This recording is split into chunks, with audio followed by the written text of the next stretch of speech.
Welcome back. I know there's been quite a bit packed into this particular session.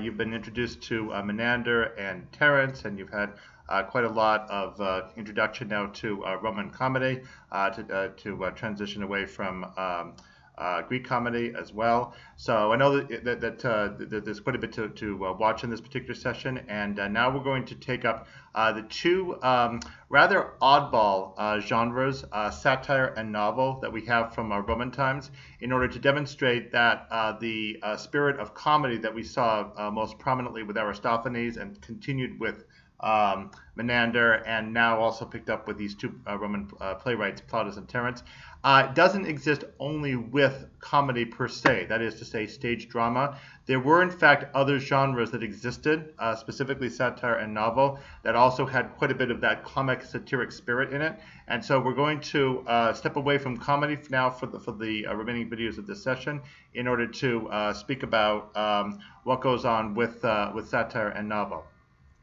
There's a couple of things that I need for you to do for the series of videos in which we're going to discuss satire and novel, and they involve Sakai. First of all, I'd like you to go to Sakai and open two documents that you can find under resources. One of them is the one called Xenophon's Chiropaideia, which in Greek means the education of Cyrus. That refers to King Cyrus of Persia. And the other is a work by Horace. It's one of his satires. It's actually called Sermones in Latin, but we'll refer to them as satires here, number 1.9. So please pause the video and go to resources and open up the two documents, the Xenophon document and the Horace document. Okay, do you have those two documents open? Okay, excellent. The other thing I'd like you to do also on Sakai is, because there's a lot of information to be conveyed in these next videos, and I actually have not put all of it up yet on this video. I'm going to add the additional information in the next video on novel. There is the calendar entry that also provides a good number of outlines related to Menander and Terence, and also to satire and novel. So I'd like you to either stay on Sakai or go back to Sakai and open the schedule, the calendar, and please locate the session that covers Menander and Terence and satire and novel, and have it open so that you can follow that outline as you're watching this next few videos on satire and novel. So please pause your video and open your calendar on Sakai. Okay, are you all set? Do you have your two documents open and your Sakai entry open on the calendar for satire and novel? Okay, excellent. Since there's a lot to cover, I just provided part of the outline here for satire, and then, as I say, in the next video, we will provide the rest of the outline that will take up novel and also Menippean satire, which is a specialized form of satire that I will also describe in the later videos. But for right now, we're going to speak specifically about satire, this particular Roman genre that developed actually quite a bit late in the sequence of comedy, as we've been tracing with Aristophanes and Menander, and now we'll be turning over to with Terence and eventually to Plautus. Okay, so let me therefore describe for you the genre of satire. First of all, I need to jump ahead chronologically a little bit into the 2nd century AD to a Roman literary critic whose name was Quintilian. He provided a full overview of most of the major genres of both Greek and Roman literature, as well as authors representative of those genres who were considered to be the most important ones for students of Greek and Roman literature to know.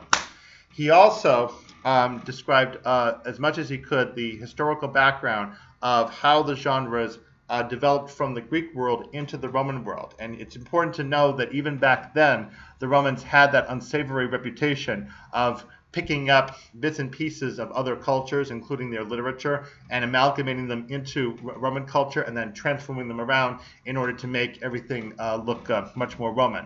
We covered that in the Classics 396 course, the one called Myths of Rome. Shameless plug. Hope you take that course with me here online. we talk a lot about Virgil's Aeneid, for instance, and those major Roman works as to what extent they have to be seen as influenced by their Greek sources. What's clear is that the Romans were sensitive to the fact that they themselves didn't know everything there was to know about the creation of excellent literature, and were in fact dependent on outsiders, especially Greeks, to inform them about art and music and literature and such. So when you get to Quintilian in the 2nd century AD, which is a few centuries after the period of Roman comedy that we're studying, which is 2nd century BC, when Quintilian gets to satire in his list of genres, he says very proudly, "Satire, at any rate, is all our own." In other words, not taken from some other culture like the Greeks. There's a couple of curious points about that.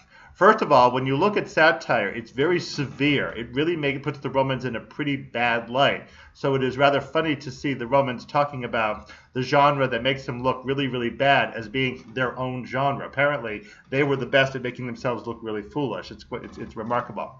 But the other question, of course, that comes up about that comment is it true? Well, it's sort of true, but not precisely. Because obviously there were, in fact, back from the Greeks, other forms of literature that in fact were satiric, and obviously Aristophanes' plays are the best example of that. But even with other authors, we see examples of what could be considered satire in our modern sense of the word. You have, for instance, the lyric poet Archilochus from the 6th century BC, who wrote a whole lot of satiric-style poems. His most famous is the one in which he talks about how he had ran away from a battle and threw his shield away, which is a very dishonorable thing for any soldier to do in battle, to lose his shield. So he simply says, well, some foreigner has got it now. No problem. I'll just go buy another one. That's quite a remarkable twist on the whole Homeric notion about being in possession of one's shields. If you think back, for instance, in Homer's Iliad about the whole issue of the armor of Achilles after his death, and you know what happens with Patroclus, that the Achilles' armor is lost over there, and so forth. So you have all that.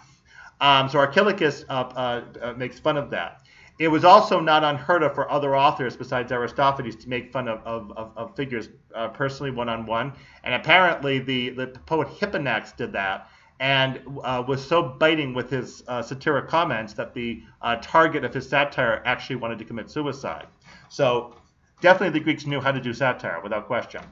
But what is true with the Romans, where Quintilian is accurate, is that the genre of satire as they developed it definitely was something specifically Roman that the Greeks definitely did not do.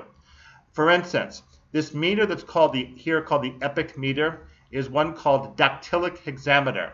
A dactyl is a long, short chart like that, and a spondy is long, long. Hexameter refers to the fact that there are 6 beats, so the whole thing would sound like this.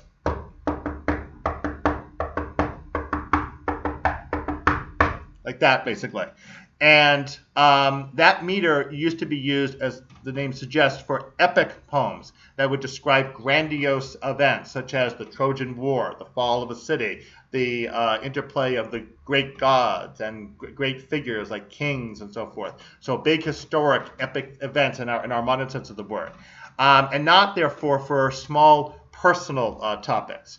What we see happening with the Romans is that this meter is now transferred to a new kind of poetry, which now is much more personal to the author, much more about the author's choices of what he would like to talk about, instead of following some standard that says that he's specifically supposed to talk about these old epic-style journeys of great heroes and so forth, the way we think of with Homer's Iliad and Odyssey, and even in Roman times of Virgil's Aeneid. So that's a major transformation of literature, of the use of this meter and the intent of the work, and that indeed is something that we can credit almost entirely to the Romans. All right, now let's talk about the genre specifically. Satire's name comes from the Roman word satira, which is actually an adjective, sator, which means full of something. And it's a cooking term that refers to a salad that is a medley, like a tossed salad, essentially, of a whole lot of different foods put together. And that's really the suggestion of satire. It's basically a medley of many different topics all put together. It's the choice of the author to talk about whatever comes to his mind, whatever he wants to do. And again, when you think of the much more rigorously set topics that you have with most Greek literature, this again is a fairly big departure from the standards of Greek literature. Although this is the author that I've listed here, Gaius Lucilius, we'll come back to him in a minute, he is not actually the first satirist, although he was the one who really put the specific Roman stamp on satire. The first author who actually wrote satires was one named Quintus Ennius, the predecessor to Gaius Lucilius. His dates are 239 to 169 BC, and he in fact wrote many different kinds of literature, including epic. He wrote a work called the Annales, which was a long historical epic of Roman history from its origins all the way down to his own time, written in the same epic meter, but a real epic in that sense. And he also wrote satires, and he wrote tragedies and comedies, and he did quite a bit as a pioneer of Roman literature to advance Roman composition forward with their literature, to eventually get these genres to be self-standing in Roman times and not dependent on Greeks, or not looking like they're just Greek literature reworked to be Roman. And Cicero, among other critics, praises Ennius quite a bit. Ennius himself was not the most talented writer in his own right, but he was able to do quite a bit to set the standard for what the Roman literary genres could be. Unfortunately, most of his works have completely perished, and we only have fragments of his work surviving. And the same, unfortunately, is also true of Gaius Lucilius. Now, he is the one really called the father of satire, quite rightly. And again, sadly, we only have fragments of his work surviving to be able to tell. But it looks like he did discourse on many different topics, and he made fun of many different personal figures. And so that the capacity to do that starts with him. And there are several major authors who come up later with satire. Contemporary with Virgil is the Roman poet Horace, whose work you just pulled up from Sakai. It's actually referred to as sermones in Latin, but again, it is in fact a series of satirical poems. So we have Horace. Under Nero, we have the satirist Persius. And then later on under Domitian, we have the satirist Juvenal, who was a really very severe and very biting satirist especially. And then after that, there are some other strands of satire in some later literature, but those are really the ones that really stand out especially. Another author who also worked on satire too was the scholarly author Varro, who wrote in the 1st century BC. We know that he wrote some satires, including that genre called Menippean satire that, again, we're gonna be talking about it in a later video. Okay, so those are the main authors we have for satire. Now, although satirists could make fun of Roman culture and with some caution could make mention of particular people by name, they had to be very careful not to go too far. Although the Romans had a sense of humor, they had a sense of humor with some iron under the velvet glove, so to speak. There is a specific incident that indicates this, and it was one that must have chastened later Roman authors to be very careful what they wrote about. Our second author surviving in Roman literary times is one named Gaius Naevius, who wrote in the late 3rd century BC. And we have a reference to a short poem that he wrote to the family of the Metelli senators, in which he basically says, this whole family of senators, the Metelli, are the worst jerks I've ever seen. And somebody in the Metelli family wrote a poem back in the same meter saying, we're really going to go and get Naevius, which apparently did happen because he ended up in jail. So after that, later authors knew, button it a bit. Don't get too carried away with everything you want to say with satire, because the audience will like it. They may think it's funny. They may appreciate your poetry. But if you think you're going after them personally, they may think twice about whether you should continue with your career or, who knows, maybe your life. So we had to be a little bit careful. And that incident, by the way, of Naevius is mentioned in the play of Plautus, the Milles Gloriosus, that we're going to be reading in a future session. So it's clear that later authors knew about this incident and took it to heart, and they had to be very, very, very even-handed with the topics that they chose, keeping them as neutral and even-handed as possible. They had to be very self-conscious with their judgment about what they wrote about, so that they wouldn't really offend somebody and then end up getting into trouble.